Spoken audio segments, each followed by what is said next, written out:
Bah, écoutez, j'ai pas l'impression qu'elle respire. Hein. Elle respire pas, elle est inconsciente? Elle est inconsciente, oui. Nous sommes à Hart-sur-Meurthe. Cette dame se trouve en présence d'une personne inanimée. Alors naturellement, elle appelle le 15, le SAMU. D'accord, alors continuez comme ça. Madame, il y a un secouriste qui va arriver pour vous aider.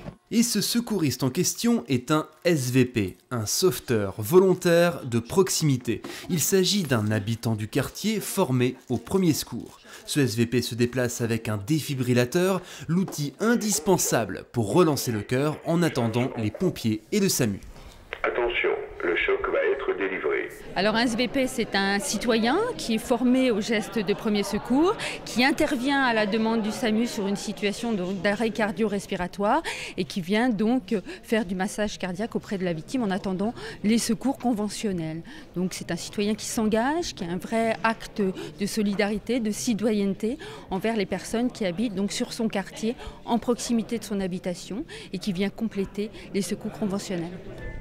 Et des SVP comme Mariette, il y en aura à terme 3000 en tout sur le Grand Nancy. Chaque quartier aura son SVP prêt à intervenir. Proximité égale rapidité. Il faut en moyenne plus de 10 minutes au secours conventionnel pour arriver sur les lieux, beaucoup moins pour le sauveteur volontaire de proximité.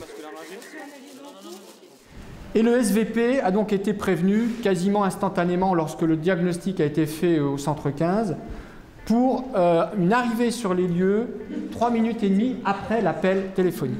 En effet, actuellement, pour pouvoir poser un défibrillateur, le délai moyen sur la communauté urbaine du Grand Nancy est de 12 minutes. Il nous a donc fallu trouver une plus-value pour nous permettre d'arriver plus rapidement sur les victimes. Et c'est donc à partir de la proximité, et notamment à partir du sauveteur de proximité, donc le citoyen, que l'on va pouvoir gagner ces précieuses minutes, sachant que 1 minute, c'est 10% de survie en plus.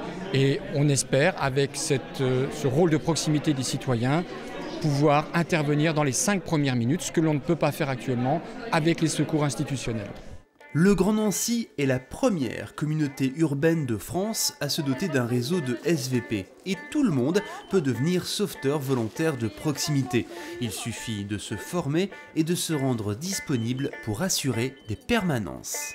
Donc on se passe le témoin qui là est un défibrillateur, et après, en général, c'est vrai qu'on évite de partir du village parce que dans ces cas-là, on ne se met pas disponible. Il faut aussi s'investir jusqu'au bout. On ne fait pas les choses à moitié.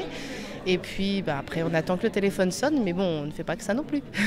Mais effectivement, quand le téléphone sonne, on est prêt à partir avec le défibrillateur et puis ce qui nous visualise pour les autres, c'est-à-dire le gilet SVP. Bien évidemment, ça repose sur l'implication des personnels médicaux, du SAMU, des organismes de formation, puisqu'on a un gros besoin en termes de formation de nos sauveteurs volontaires de proximité. Mais sans les communes qui sont là en proximité, qui mobilisent leurs concitoyens, on n'y serait sûrement pas arrivé. C'est donc un beau défi. Actuellement, seulement 4% des victimes d'arrêt cardiaque sont sauvées sans séquelles neurologiques.